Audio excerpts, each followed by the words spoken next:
C'est la course en conférence Ouest et c'est palpitant.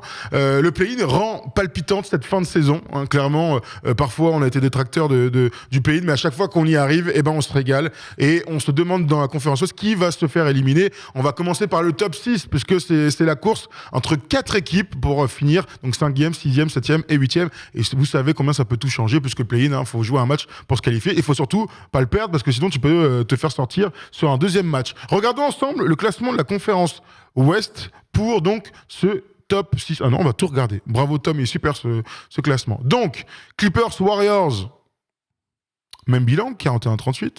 Lakers Pelicans, et les Lakers qui sont bien replacés, les chiens, 40-38. Et donc les Wolves, le Thunder et les Mavs qui sont à la bataille pour les dernières places. On va s'intéresser d'abord au haut de ce classement-là, Erwan.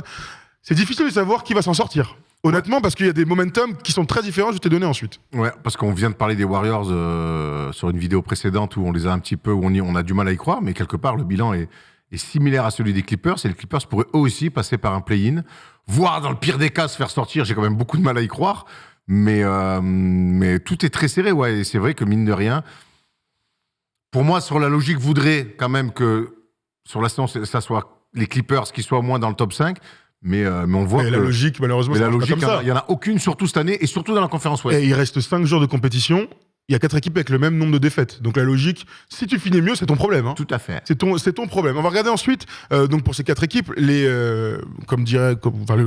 matchs qu'il leur reste, tout simplement. 3 matchs pour les premières équipes et 4 pour les Lakers et les Pelicans. Il y aura un énorme Lakers-Clippers. Ça va être régalade. Lakers-Clippers, cette semaine, ça va être un truc de ouf. Les Clippers jouent contre Portland et les Suns. On va beaucoup rester dans la conférence Ouest, vous allez le voir. Les Warriors, eux, vont jouer contre le Thunder, contre les Kings et contre les Blazers. Donc les deux équipes vont jouer contre les Blazers. Les Blazers ont gagné un match hier contre les Wolves, on rappelle. Vraiment, je pense que le plus gros match pour eux, ça va être le Thunder. Les Kings sont déjà en play-off. Donc les Warriors, pour moi, prochain match, le Thunder leur dernier gros match, c'est à domicile, donc contre le Thunder. Après, pour moi, ça va rouler pour eux. Okay. Le vrai gros test, ils veulent pas se mettre en danger. Pour toi, c'est taper le Thunder, qui est une équipe très compliquée à manœuvrer. Ça c'est clair. Pour les Lakers, donc le Jazz, les Clippers, les Suns et donc le Jazz. Vraiment, on reste dans cette conférence Ouest. C'est un truc de malade avec que des confrontations directes. Et donc New Orleans, il y a les Kings une nouvelle fois, il y a les Grizzlies, il y a les Knicks qui sont intercalés là au milieu, et il y a les Wolves, le dernier New Orleans Minnesota du dernier jour là. Ils peuvent alors son pesant de cacahuètes. J'ai l'impression que ce sera. Alors, si les Mavs arrêtent complètement leur saison, ce sera surtout pour savoir les classements. Pas pour savoir qui va se qualifier ou pas, mais surtout pour les classements. Je vais vous donner un petit peu les momentum de chaque équipe dans tout ça. Alors, j'ai noté tout ça là. Les Clippers sont donc à 2 défaites d'affilée et 5-5 sur les 10 derniers matchs. Paul George est blessé, on le sait. Les Warriors, on en a parlé tout à l'heure, ils sont à 5-5 sur les 10 derniers matchs, eux aussi, ils viennent de perdre à Denver. Les Lakers sont à 3 victoires d'affilée et à 7-10. Les Lakers sont vraiment comme ça, mais ça marche aussi pour les Pelicans qui sont à 7-3 avec 2 victoires consécutives. J'ai envie de te dire, franchement, à la forme du moment, alors certes, il leur reste un match de plus tous les deux, mais j'ai l'impression que les Warriors et les Clippers, ça va pas finir 5 et 6 Clippers et Warriors. Je sais pas ce qui va se passer, mais il y a une idée qui... Tu les vois finir comment alors ? Moi, je pense que les Lakers vont continuer leur marche, qu'ils sont capables de taper les Clippers. Et dans ce cas-là, on inverse. Si les Lakers finissent dans le top 6, franchement, c'est... Mais les Lakers, de toute façon, on a toujours dit, on n'est pas là pour faire une vidéo spéciale Lakers, mais les Lakers sont au complet, sont en bonne santé. Mais les Clippers, alors, ça n'a jamais été le cas, à part depuis un mois, mais cette équipe-là au complet, on l'a toujours dit, et on le dira toujours, ça reste un favori au titre. Alors là, peut-être que ça fait un peu... culture de l'instant, comme nos amis aiment beaucoup dire. Mais moi, je ne m'en cache pas, je m'en suis jamais caché. Si Anthony Davis est au top niveau et sur un niveau MVP comme il a été encore joueur de la semaine à plus de 38 points par match, que derrière, tu as LeBron qui est en pleine bourre, que derrière, tu as des joueurs de devoir, les Vanderbilt, tout ça, qui sont arrivés, que Schroeder est plutôt très bien aussi dans ce qu'il fait. Que Malik Beasley est capable de sortir sauf quand je le prends en JDE, est capable de sortir des choses. Il y a une équipe de rôle avec des joueurs majeurs installés. Mais Ils sont à 6 victoires sur les 7 derniers matchs. La seule défaite, c'était contre les Bulls. C'est une équipe qui va bien. Et encore une fois, à partir du moment où tu vas commencer l'entre-deux en te disant, c'est au meilleur des 7, il faut les battre 4 fois. Bon courage. On n'y est pas encore, Erwan. On n'y est pas encore. Moi, je veux qu'on reste vraiment... Pour moi, ils peuvent faire 4-0 pour finir là. Est-ce que tu les vois faire 4-0? Je les vois faire 4-0, les Clippers. Ils font pas l'ignoble match contre les Bulls du dimanche là, le dernier, là, où vraiment, on se demande encore pour le retour de LeBron, on se demande toujours pourquoi ils ont été aussi mauvais. Ils sont bien repris derrière contre les Bulls, justement. Ils sont sur une série parfaite de 7-7. C'est ça qui est dingue. Donc pourquoi pas le 4-4? T'as raison. Hein. Ils défendent, il y a une cohésion d'équipe. Les Clippers, là, avec le départ de Paul George, avec la blessure de Paul George, donc ils ont plus le meneur, parce que Paul George joue meneur, et c'est lui qui est dans le côté créateur. Alors il y a Westbrook qui est plutôt bon en ce moment. Qui est clairement bon. Fait du Westbrook, c'est pas lui qui va mettre du lien dans le jeu, même si honnêtement dans l'attitude il est irréprochable. Après c'est Westbrook, c'est pas un meneur organisateur. On sait que les Clippers ils avaient besoin de ça. C'est Paul George qui le faisait. Déjà moi j'étais pas fan, mais bon c'est au moins lui qui essaie de le faire, d'être dans le playmaking. Il est plus là, donc ils ont toujours pas réglé ce problème de meneur et c'est encore pire qu'avant. Donc je pense que pour finir cette saison, parce que Paul George sera pas revenu d'ici là, je pense. Ils ont dit réévaluer c'était 2 semaines, donc normalement c'est cette semaine, voilà. Bref. Mais ils vont avoir besoin de lui. Non, mais parce qu'on en est. Ce qui est terrible avec les Clippers, avec les défaites, les blessures, les méformes, les bons matchs, derrière les mauvais matchs, les machins, c'est qu'ils sont en train de se mettre en danger. Hein. Oui, ils perdent contre les Lakers. T'es en play-in, t'as cette fin de saison, elle change. Alors, le play-in peut te permettre de. Ah, mais l'année dernière, l'année dernière, ils sont sortis. Hein. Ça se joue sur un match. Hein. Terrible. Enfin, genre 2. Si t'es 6 ou 7. Ils se font sortir. Ils perdent Minnesota et ils perdent les Pelicans. C'était 7-8, on a 2. Ouais. Mais c'est une catastrophe pour les Clippers. Je vous disais, 6 victoires sur les 7 derniers matchs pour l'équipe des Lakers, qui est clairement en train de... une des meilleures équipes de cette fin de saison. Mais ça marche aussi pour les Pels. Hein. Les Pels, ils sont à 7 victoires en 8 matchs. Ils sont à 7 victoires en 8 matchs, les mecs. Brandon Ingram est fantastique. On a beaucoup parlé de ça, d'eux d'ailleurs, en début de saison, quand ils étaient premiers. Ils nous régalaient. Ils nous avaient laissé tellement bas. Ils sont partis tellement bas et ils ont réussi à rebondir. Fond de la piscine, tac, t'appuies et tu remontes. Ok, Isabelle Adjani. Quel rapport? La piscine, c'est elle, ça? J'ai touché le fond de la piscine. Oh, alors là, les chansons d'Isabelle Adjani, là, je les ai pas. Dans mon pull bleu marine. Putain. Tu connais pas ça? Ça me dit quelque chose? Ah putain, je suis très déçu. Isabelle Adjani, gros. Isabelle Adjani. Gros, j'étais pas né quand elle était connue déjà, frère. Pull bleu marine. Non, genre, je suis sorti avec elle, moi, c'est ma génération. Bah, ça, c'est quand même un truc de boomer. Elle a 70 piges, Isabelle Adjani. C'est ta génération. T'es la génération qui s'est branlée sur Isabelle Adjani, back in the days. Oh non, Josiane Balasco, pas Isabelle Adjani. Bref, catastrophique. C'est Jane Birkin, non, plutôt? Oh, ouais, en plus, ça n'a rien à voir. Pull bleu marine. Mais si, le fond de la piscine. Bon, je sais plus. Oh putain, merde, quoi. Alors là, non, mec, alors non seulement je vais pas l'avoir, mais en plus c'est pas la bonne interprète. Bravo. Zion, il fout la merde, gros. C'est vrai que The Yellow Submarine de la CDC, j'adorais. Hein. En plus d'avoir un flow catastrophique off court, il se met des cols roulés jaunes quand il arrive ici. Ben, il a rejoué au basket, on l'a vu. Ça fait chier, quoi. Son absence, elle est catastrophique pour leurs ambitions, mais ils sont en train le tour de force que n'ont pas réussi à faire les Mavs ces derniers temps, bah c'est eux qui le font. De finir en forme comme ça, Erwan.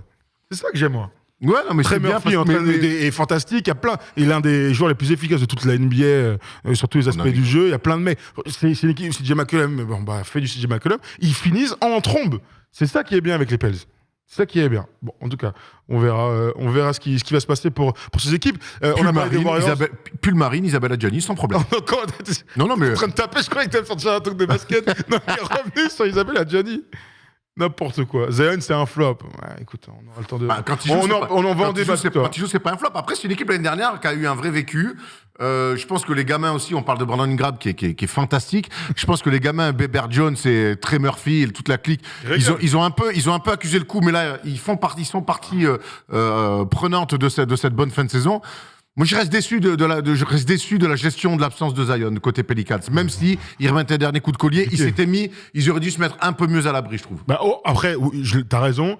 Après, quand je vois le top 6, en fait, c'était impossible. Oui, peut-être. Parce que, t'as vu les équipes qu'il y a en face, ça aurait été une très grosse surprise.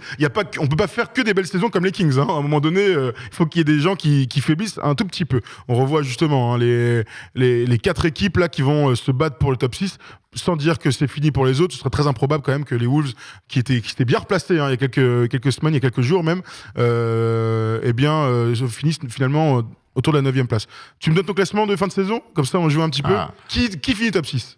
Moi, je vais mettre les Lakers. Sachant qu'on rappelle un truc, Erwan, c'est que 5e, tu joues contre les Suns. Ouais. Et qu'il y a des équipes qui veulent l'éviter. Moi, je vais mettre les Lakers. 5? Sauf s'ils sont dans les calculs. Pour moi, les Lakers devraient finir sur un 4-0. Donc, au moins 3-1, ça veut dire s'ils lâchent le dernier, s'ils sont sûrs. Et qu'il y a un calcul chelou à faire. Donc pour moi, je vois les Lakers. Ça, hein. Je vois les Lakers passer dans le top 5. Et je vois Clippers Warriors sortir. Et honnêtement, je vais mettre les Warriors sortir. Donc tu vois Lakers, Clippers. Alors, je vais me raviser, les Warriors, ils ont un calendrier ultra favorable, donc je vais mettre les Clippers qui sortent. D'accord. Ok, donc les Clippers qui seraient 7e et qui joueraient le play-in une nouvelle fois. Ce serait incroyable. Dites-moi, qui est-ce que vous voyez, les amis, dans le chat pour voir justement ce que vous en pensez. Parce que oui, si t'es 7e, tu joues contre les Grizzlies aussi. Hein, donc la meilleure place, sans faire offense à Sacramento. Et moi, je rêve d'un Sacramento-Los Angeles, d'un Lakers-Kings au premier tour des playoffs pour un revival 20 ans plus tard. C'est que les Lakers finissent 6e. Si on a ça, en termes d'ambiance, de rivalité, franchement, ça va être exceptionnel. Et j'imagine que les Kings rêvent aussi d'un truc pareil. Retour en playoff, tu prends les Lakers de LeBron. Fantastique. Exceptionnel. Et ils sont capables, ils ont une chance. Ce serait exceptionnel d'avoir une série californienne comme ça. Et puis ça me fait un peu chier tout l'espèce de ce que tu viens de dire. Gueule, non, mais ce que je viens de dire sur moi, je veux pas être méchant avec les Kings, mais c'est quand même la vérité.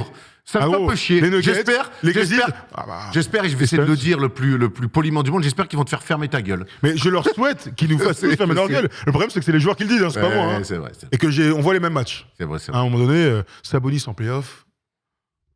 Ah, ça va, il a mûri. Ouais, écoute, on en parlera dans une semaine contre les Lakers et face à Anthony Davis où il se fera démolir.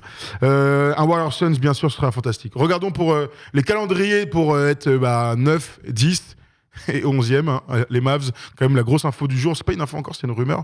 Je vais vous le dire juste après. Donc les Wolves ont joué contre les Nets aux Nets à Brooklyn, contre San Antonio et contre les Pelicans. C'est le dernier match, on l'a vu tout à l'heure. Le Thunder, eux, vont jouer contre Warriors, Jazz, Grizzlies, qui devraient peut-être lâcher tout ça. Et enfin, les Mavs vont jouer à domicile 3 fois, Kings, Bulls et Spurs. Putain. Les Mavs, mon gars, la honte. Vous l'avez vu tout à l'heure, sûrement, la rumeur. Ils pourraient shut down la saison de Kyrie et Luka.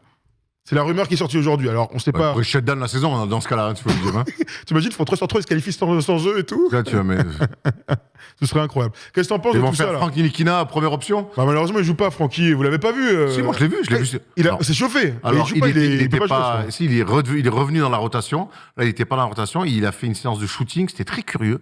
Alors que le show d'avant-match avait commencé, il y avait les cheerleaders qui dansaient, il avait une espèce d'une largeur de terrain sur laquelle il a shooté beaucoup, longtemps. C'est curieux, on est resté pas mal de temps à le regarder, parce que c'est longtemps qu'on n'avait pas vu Franck et tout, dans sa routine de tir, tout ça. Il avait l'air en bonne santé. Il avait l'air en bonne santé. Parce qu'il était DNP et tout. Non, il avait l'air en bonne santé, non, mais il était pas sur le banc, je crois, il était pas en tenue. Il était pas en tenue, il était en tenue lors du dernier match, par contre. Mais non, après Franck, il fait plus partie malheureusement de la rotation. Hein. Même Théo Pinson est passé devant lui, donc on verra la suite pour son équipe. Hein. On rappelle un gros débat sur les Mavs jeudi a priori pour les désosser si tout se confirme, hein, c'est-à-dire une 11e place. On va accueillir un petit auditeur pour discuter avec nous. Comment s'appelle-t-il? Tiens, je l'ai noté là. Il est là, mon petit bichon. Il s'appelle Morgan. Morgan de toi. Et là, c'est pas d'Adjani. A priori, cette chanson. C'est de qui? Arrête, tu vas pas poser la question à chaque fois, c'est d'Alain Chabat, tu vas pas me casser les couilles. Alain Chabat? C'est pas Alain Chabat? Il est même pas chanteur. Mais si, Alain Chabat. Morgane de toi. Ah oui, c'est Flou de toi. Morgane de toi, c'est Renaud. Ah, c'est Renaud. Oh la tristesse. Ah, c'est Flou de toi, c'est une parodie. C'est une parodie. Ah, c'est mieux Alain Chabat. Morgane de toi, c'est Renaud. Ah ouais, je savais pas ça.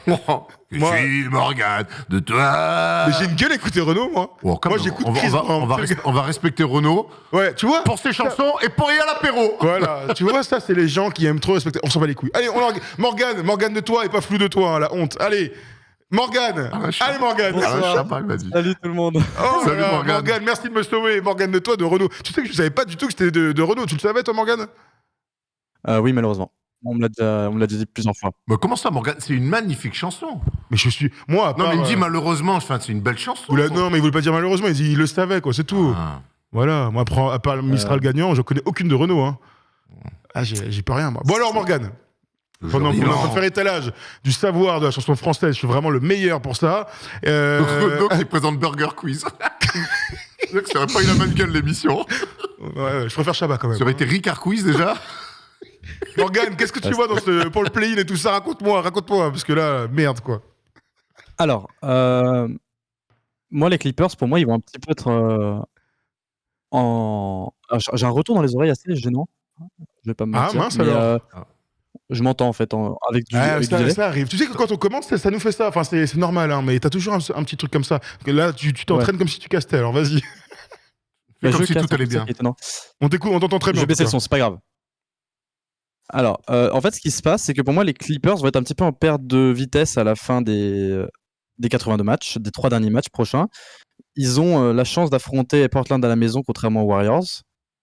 Je vois les Clippers, pour moi, faire la 6e place. Les Lakers passer 5e. Et les Warriors qui vont même aller chercher la 8e place avec les Pelicans qui sont vraiment dans une très très belle série et qui donc ont l'avantage du terrain au play-in. Et donc, du coup, les Warriors seraient en difficulté. Donc toi, tu vois carrément, alors bravo, hein, c'était bien détaillé. Donc les Lakers 5e, le run exceptionnel, donc un Suns voit Lakers au premier tour. Ça m'arrange pas ça. Les Clippers, donc les Warriors, puisqu'on suit la théorie de la saison, s'ils finissent 8e, ils vont perdre à l'extérieur dans le premier match du play-in, contre les Pels.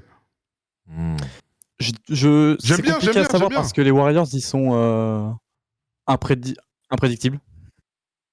Même si à l'extérieur, on a un peu plus de chance. Imprévisible peut-être. Imprévisible, pardon, oui, pardon. Il est bilingue aussi, hein. Non, mais en tout cas, je suis trop proche du Ricardo Renault. Mais au-delà de ça, les Warriors, le problème, c'est qu'il n'y a tellement pas de confiance et de momentum que du coup, on ne peut pas savoir ce qu'ils peuvent faire. Et la question que vous posiez tout à l'heure par rapport à comment ils peuvent faire au play-in, puis après au play-off, bah, elle est vraiment légitime, surtout que face à des Pélicans qui sont vraiment bons sur un match en 48 minutes qui peut vraiment faire la différence. Ça, c'est vrai que c'est quand même la beauté du play-in, c'est qu'il n'y a pas de série, ça se joue au meilleur match. Et l'année dernière, c'était un millésime de très haut niveau, c'est qu'il ne faut pas se rater ce jour-là, quoi. C'est pas très NBA dans l'esprit, mais quelque part, ça marche. C'est pas très NBA, frérot, il y a un mid-season tournament l'année prochaine. Ça va le devenir, en tout cas. Il y a un truc qui est intéressant, même si j'y crois assez peu, mais ça l'a vu qu'on étudie tous les scénarios, c'est que les Suns peuvent potentiellement, même si c'est pas tout n'est pas dans leurs mains, ils peuvent potentiellement espérer la 3e place si les Kings perdent tout et si les Suns prennent tout. Pourquoi ils perdraient tous les Kings? Je sais pas. Je les vois pas non plus. Une drôle de fin de saison. Ouais, une drôle de fin de saison. En général, les 3e perdent pas comme ça. Mais voilà. Mais en tout cas, c'est un des enjeux aussi possibles. Donc on imagine que les Kings vont sécuriser ça assez rapidement. Ce qui est sûr, et là où vous avez raison, c'est qu'il y a 4 matchs d'écart. Vous êtes bourrés ou quoi, les mecs? Je vous racontais, il y a 4 matchs d'écart. C'est très improbable. Alors, l'avantage, c'est que les Suns gagnent tout, eux. Hein, mais 4 matchs d'écart. Non, mais ça serait Sachant fou, en plus que les Kings affrontent les Warriors. Ouais, il y a un Kings Warriors. Bah, on a vu les Kings, hein, ils vont jouer 2 fois contre des équipes qui jouent leur peau. Ouais. Mais bon, il reste 3 matchs, ça me paraît 4 matchs d'écart. Non, mais je te dis pas que c'est apparemment, ce que dit le chat, c'est jouable. Attends, juste je regarde, parce que là, ils sont à 47-31, donc il faudrait qu'ils perdent tous leurs matchs, et il en reste, je regarde en même temps, parce qu'on est en direct et qu'on se régale. Les Kings, il leur reste 4 matchs, donc c'est possible. C'est carrément possible. Ouais, ils jouent contre les New Orleans, Dallas, Golden State et Denver. Le chat a toujours raison. Ouais, mais le tiebreaker est pour les Kings, non? Si le tiebreaker est pour les Kings, par contre, c'est plus possible, hein, les mecs. Le chat a souvent tort. Attends, je regarde du coup, mais ouais, vos infos à 2 balles. Attends, tiebreaker, je regarde. Bien le match, hein. Phoenix, les Kings ont battu les Suns 2 fois, 2-1. Le tiebreaker, j'ai 2-1.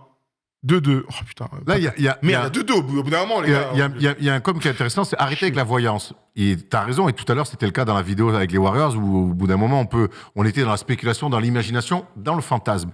Là, mon copain, il reste 4 matchs à 3 matchs par chaque équipe. Il y a 5 équipes qui sont impliquées. On est obligé de se mouiller. C'est pour ça. Non, mais surtout que c'est un peu le but de l'émission, quoi. Oui. De parler de ce qui se passe et d'essayer de se projeter. Là pour le coup, c'est une vidéo consacrée à un peu qu'est-ce que vous pensez des 3-4 derniers matchs de ces équipes-là. On est obligé de se mouiller, gros. Sinon. Absolument. Et on a vu 80 matchs. 80 matchs. Dis-moi ce que tu penses, toi, de cette fin de saison des Mavs, parce que ça m'intéresse. On est tous d'accord qu'ils vont pas le faire. C'est sûr qu'ils vont se faire sortir, là.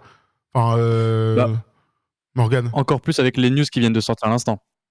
Enfin, du moins sur les dernières heures, avec la potentielle step-down de Luka Doncic et de Kyrie Irving. Après, moi, je trouve que c'est un pari de la part du front office des Mavs. Il n'a pas fonctionné, on le sent. Même sur le terrain, ça fit pas vraiment, même s'il y a la beauté du jeu des Mavs avec Doncic et Kyrie. Ça fit pas au niveau de l'équipe et ils ont fait des très mauvais résultats. Et là, ils affrontent 3 équipes, certes, qui sont bas de tableau ou qui vont plus jouer, parce que les Kings, normalement, ne joueront plus. Et les Bulls et les Spurs, normalement, c'est victoire assurée. Normalement, mais le problème, c'est qu'avec ces Mavs, pareil, comme les Warriors, on n'est pas assurés. Chicago, en ce moment, il fait pas bon les croisés. Ça dégaze. Ouais. Ça gagne des matchs. Hein. Mais les Mavs, au niveau de la trade deadline, on était presque en train de parler d'une équipe qui faisait top 4, et là, on ne sait pas quoi Non. dire. On ne sait pas où les placer les Mavs. Alors, Comme les oui, Warriors, d'ailleurs. En tout cas, non, mais attends, il a raison. Ils étaient 5e. On les imaginait aller en playoff tranquille. Moi, je les imaginais Ah aller oui, en playoff. au champion, c'est un autre truc, Après, mais je me disais que playoff, c'était une première grosse pierre de quelque chose, Ouais, mais que derrière, bon. ils étaient trop dépeuplés, qu'il manquait plein de choses. Oui, mais Maintenant, bon, personne n'imaginait ça. Enfin, on va pas faire le débat de jeudi. Ah, non, mais non. Là, gros, Non, non, j'ai monsieur. rarement vu une chute Mais je te sans dis- blessure. J'ai jamais Et- vu ça. Alors, j'étais un peu je te dis, on les a vus. Merde, quoi. On les a vus jouer à Philadelphie. Au-delà de la manière de jouer, au-delà des résultats, il y a les attitudes. Hein. Moi, je peux te dire qu'il y a La honte. il y a l'acceptation, il y a les fins de match quand tu vas. J'aime bien regarder quand tu es dans une salle, quand les mecs perdent, que c'est des matchs importants, l'attitude qu'ils Ils ont. n'ont rien à foutre. L'attitude qu'ils ont, c'est pas rien à foutre, mais c'est l'acceptation. C'est mort. On n'y est pas. Voilà. En même temps, il n'y a pas de doute. Hein. Et puis, moi, je trouve que là où les Mavericks sont surprenants, c'est que ils avaient un pari super intéressant. On n'a pas de suivi sur les prochaines saisons, hormis Luka Doncic, quoi. On n'a pas vraiment d'assurance, et on ne sait pas ce que pense Luka Doncic par rapport à tout ça. On n'a pas eu vraiment de reports comme quoi il y avait un agacement, alors que là, vraiment, ça stagne, voire même ça diminue d'année en année, quoi. Moi, je me souviens que dans un First Day Show, il y a. On va pas faire le débat parce que je dis. Mais j'avais. On parlait un petit ici, peu, À l'époque, on était là. C'était le même studio, mais c'était une config différente. J'avais dit, mais est-ce qu'à un moment donné, si les Mavs n'arrivent pas à construire autour de Doncic, il va pas avoir des envies d'ailleurs? Et tu m'avais un peu ri à la gueule en disant, bon, alors attends, on n'allait pas là, il va prendre le mana. Ils étaient en finale de conf l'année dernière. Là, ce qui se passe, franchement, c'est dramatique. Et moi, je suis très surpris. Ils ont changé de GM, ils ont changé de coach en cours de route, ils ont changé 2 fois de mec autour, 3 fois avec Kyrie. Bon, on peut tourner comme on veut. Moi, j'espère qu'il va demander son trade, là, tellement c'est catastrophique. Mais personne n'imaginait ça, tu vois. La finale de conf l'année dernière, rappelons, il faut le dire, ça a été un exploit. Ils ont surperformé. Il faut le savoir. Ça veut dire ouais, mais après, regarde derrière. C'est aussi, l'important, c'est de confirmer. Surtout une finale de conf, parce qu'un titre, tu le confirmes pas, t'en bas les couilles, t'as été champion. Non, mais ça, on est d'accord. Mais il n'empêche que faire une finale de conf, c'est pas passer un tour de playoff, c'est marquer quelque chose. Ils ont fait des choix importants à l'intersaison. On était tous là pour dire que c'était intéressant et qu'ils avaient progressé l'été dernier. Là, la saison, ils sont encore top 4, ils font Kyrie. Gros, moi je veux bien. Je vois surtout une franchise qui tente des trucs et là qui se vautre. Ils ont tenté des trucs. Moi j'aime bien les équipes qui tentent. Alors j'espère qu'il va pas se barrer tout de suite, Lucas, mais c'est voilà, ils ont tenté un truc, c'est un pari qui ne marche pas, mais comme il y en a des milliers dans le sportif, ils sont 11e, quoi, c'est un truc de ouf. Moi je veux bien, tu peux. Mais surtout, imprévisible. Pardon, excuse-moi. Non, vas-y, t'inquiète, vas-y, Morgan. Non, mais surtout, ce qui est terrible, c'est qu'on est encore dans un scénario où les Mavs peuvent se qualifier par rapport au Thunder. C'est possible. Si le Thunder parce qu'ils sont pas non plus en train de faire une belle série, le Thunder ils sont en 4-6, c'est pas beau. Mais par rapport à ce qu'on a vu depuis la trade deadline des Mavs, on a tellement envie de voir le Thunder être dans le play-in et poil à gratter, quoi. Ah, moi, ils m'ont bien plus Les Mavs, en plus, c'est une impression sur le terrain, en plus des derniers résultats, mois quoi. que les Mavs. Hein. Ouais, c'est clair. Thunder, le Thunder est face aux fun à Suns, regarder, il cède à la fin et tout. C'est une équipe qui a du cœur. Franchement, c'est l'équipe de NCAA, il faut penser à ça. Moi, c'est une équipe qui m'emmerde. Enfin, c'est une équipe de NCAA qui est en course pour se qualifier pour les play-in. L'âme de la NCAA, évidemment, voilà. que c'est pas des freshmen. C'est une équipe de jeunes qui kiffent jouer ensemble, qui se battent pour un mec, une resta. Il y a des mecs qui progressent de ouf. Il y a 2 Français. Et il y a 2 Français. Ah ouais? C'est qui les 2 Français? T'es cool, quoi. Ah, ok, si, alors première nouvelle. Ousmane Dieng et Olivier Sarr. Je t'embête. D'ailleurs, Olive, si tu vas pas en play-in, il faudra que tu viennes nous voir. Hein, bon, il va venir. Il va venir. Il nous raconte un peu ton année incroyable. Absolument. Bon, en tout cas. Oui, vas-y, Morgan. Je peux poser une question? Bien sûr. Est-ce que pour vous, le Thunder peut être l'équipe qui peut faire chier tout le monde un petit peu au play-in? Ah oui, à moi, clairement. Moi, je les vois vraiment trop chiants. Play-in sur un match, en série. Moi, je les vois. Si on se dirige vers un play-in, pour moi, c'est vraiment la moins bonne équipe des 4. Après, au bout d'un moment, Minnesota, Pels, et là, les Lakers actuellement, c'est vraiment la moins bonne équipe. Alors, faire un bon match, espérer ok. Battre une équipe pour se donner une chance d'avoir un deuxième match, je parierais pas là-dessus. Mais tu vois, par rapport aux Pels, ils ont plus d'expérience, les Pels, certes, mais je trouve que le Thunder a été régulier sur la saison. Oui, mais bon, les attentes sont tellement différentes. Régulier, les autres, étaient premiers de la conférence Ouest. Il leur manque Zion, c'est comme s'il manquait Shai. À un moment donné, merde, quoi. Tu vois, donc il n'empêche que sur les 4 équipes, je te repose la question à toi. Est-ce que tu penses qu'au KC, admettons, ils finissent 10e, ils ont une chance de s'offrir un deuxième match? Ils ont une chance. Est-ce qu'ils vont le faire plutôt parce que... vu le match des Wolves hier ou avant-hier, je dirais oui. Oh, maintenant, sur une rencontre, c'est totalement différent, surtout qu'on sait que l'intensité augmente. Que Mais c'est ça aussi qu'avec le Thunder, c'est que Shai peut prendre feu.